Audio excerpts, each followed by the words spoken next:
So as we discussed कि police station information लेके कोई भी जा सकता है, विक्टिम खुद, कोई भी person who has seen the crime और knows about it, police officer by themselves अगर उन्हें इस चीज़ की नॉलेज हो तो, फोर्थली अक्यूज पर्सन खुद, yes because of any reason like out of guilt या कुछ भी।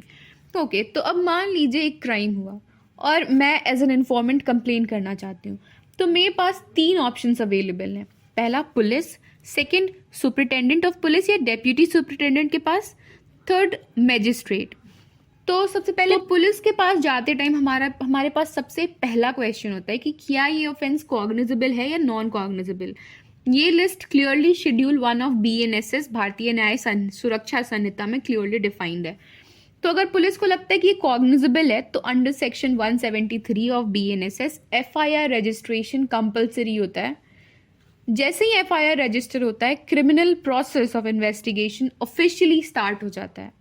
अगर ऑफेंस लेस सीरियस है जैसे डिफेमेशन एक्सेट्रा तो FIR रजिस्ट्रेशन नहीं होता। Under section 174 of BNSS non cognizable report बनता है जिसमें सारे इंफॉर्मेशन को लिखा जाता है और पुलिस इन्फॉर्मेंट को बोलती है कि आप मजिस्ट्रेट के पास चाहिए, हमारे पास इन्वेस्टिगेशन या अरेस्ट करने का पावर नहीं है।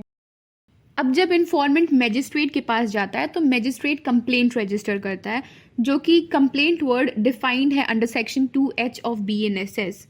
तो कंप्लेंट एक रिटन एलिगेशंस होता है मेड बिफोर अ मजिस्ट्रेट। तो मजिस्ट्रेट कंप्लेंट सुनने के बाद 2 चीज़ें कर सकता है। पहला, पुलिस को इन्वेस्टिगेशन स्टार्ट करने का पावर दे सकता है, एंड सेकेंडली वारंट इशू करने का पावर देता है अगर इम्पोर्टेंट या रिक्वायर्ड है तो। यानी नॉन कॉग्निजेबल केसेस में इन्वेस्टिगेशन तभी स्टार्ट होती है जब मजिस्ट्रेट परमिशन देता है। Now second option is DSP और SP। अगर पुलिस FIR रजिस्टर करने से मना कर देता है तो हमारे पास सेकेंड ऑल्टरनेटिव रूट है कि हम लोग डायरेक्टली DSP या फिर SP के पास जाएं और वो पुलिस को डायरेक्ट करेंगे या तो FIR रजिस्टर करो या फिर नॉन कॉग्निजेबल रिपोर्ट बनाओ। Then third option is magistrate. कभी कभी इन्फॉर्मेंट सीधा मैजिस्ट्रेट के पास चले जाते हैं पुलिस के पास जाए बिना, तो उन केसेस में मैजिस्ट्रेट कंप्लेंट सुनता है। अगर उन्हें कॉग्निजेबल ऑफेंस लगता है तो वो पुलिस को ऑर्डर देता है FIR रजिस्टर करने का।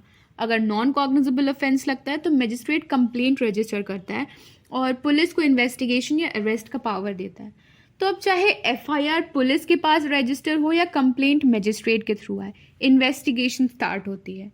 इन्वेस्टिगेशंस में क्राइम सीन विजिट करना, स्टेटमेंट रिकॉर्ड करना, एविडेंस कलेक्ट करना, ये सारे प्रोसेसेस इन्वॉल्व होते हैं। तो इन्वेस्टिगेशन के बाद पुलिस मैजिस्ट्रेट के पास अपनी फाइनल रिपोर्ट देती है जिसे हम चार्जशीट कहते हैं।